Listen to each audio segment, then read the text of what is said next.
Olá pessoal, tudo bom com vocês?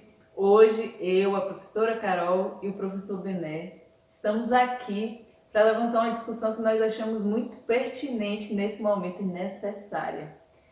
Como todos sabem, o Brasil, o mundo, a Alcobaça está passando por um momento de crise de maneira geral, né, com o Covid-19.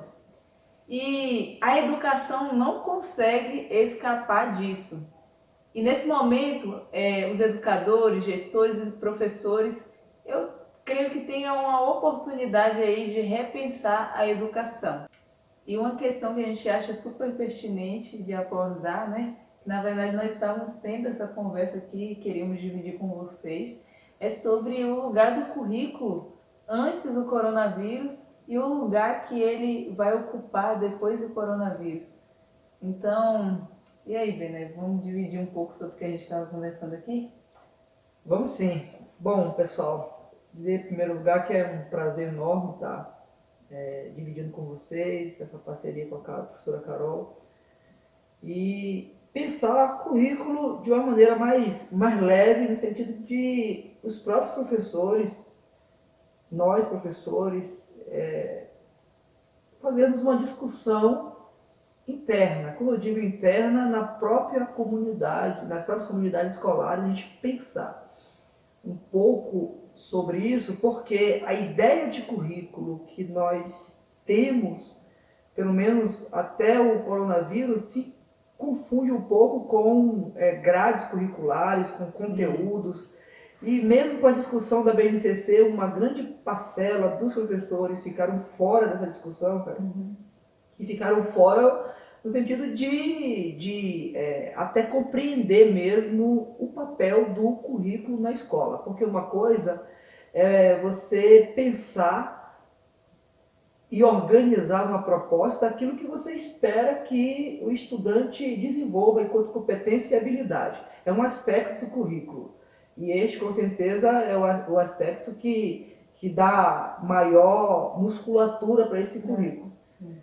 E a parte das grades curriculares, com seus componentes, com seus conteúdos, que, via de regra, salvo as exceções, as unidades escolares elas se preocupavam, até então, muito com a instrução a partir desses conteúdos. Então, é um equívoco pensar currículo como grade curricular. Como grade curricular. São coisas diferentes. Não, não é que são coisas diferentes. A grade curricular, ela compõe esse currículo, mas ela não é a base do currículo. Exato, ela participa da proposta quando você, óbvio, que você pensa ali em organizar esses conteúdos. Só que esses conteúdos, eles estão para servir a essa proposta de currículo, onde esse estudante, essa estudante possa desenvolver competência, por exemplo, de pesquisa. E aí muitos professores, Brasil afora, têm um nível de estresse alto porque ele prepara a sua proposta, a sua orientação curricular, a sua relação com o currículo é muito de conteúdo. Então, ele tem lá um número imenso de conteúdo que ele tem que dar conta, que ele pensa que tem que dar conta, que criou-se essa cultura de que tem que dar conta desse monte de conteúdo. E o essencial do currículo não é desenvolvido nesses ambientes escolares, que é a prática da pesquisa, a habilidade e o desenvolvimento de competências como, por exemplo, aprender a acessar determinados conhecimentos, a construir determinados conhecimentos. Esse é o papel fundamental do currículo. A desenvolver autonomia, né? Exatamente. Acho que essa palavra-chave autonomia. Autonomia. Se eu tenho uma proposta de currículo onde a escola, o ambiente escolar é um ambiente de instrução, é uma proposta instrucionista, então você vai ter lá uma grade com os seus conteúdos e você vai preparar modelos instrucionistas, reprodutivistas, que vai chegar ao resultado que a educação brasileira já chegou. Então, a crise do coronavírus, ela simplesmente expõe uma crise da educação que até então ela não era tratada com a seriedade que é, porque ela não está na CTI. A educação brasileira, a nossa educação do dia a dia, ela está na UTI, ela está, assim, em um estado de observação gravíssimo. E nós precisamos pensar principalmente, para enfrentar esse problema, nós precisamos pensar principalmente o básico, que é o currículo. Como eu vou ter uma proposta de educação diferenciada, inovadora, contextualizada para o século XXI, se eu não tenho sequer uma coerência na abordagem do currículo? Entendi. E aí você falou, por exemplo, que a escola ela já está nesse movimento, né? Já está acostumada a pensar essa educação que ela tem essa origem lá no século XIX e a gente traz até hoje essa educação bancária. Então, como a escola já está acostumada, já estava andando no automático nesse sentido, nessa direção, os professores, nós professores, estamos acostumados também a empobrecer a ideia de currículo, entendendo-se que quando nós, por exemplo, temos que pensar lá no começo do ano letivo, quando temos a semana pedagógica, quando a gente vai pensar sobre currículo, a gente acaba pensando sobre conteúdo e traduzindo o currículo como conteúdo. E se a gente não parar para refletir, a gente leva para a sala de aula esse currículo conteudista, essa perspectiva de currículo conteudista, e a gente termina o final do ano com a cabeça ali totalmente centralizada na ideia de abater todos os conteúdos e esquece que o que é necessário, aquilo que é necessário é desenvolvimento de habilidades.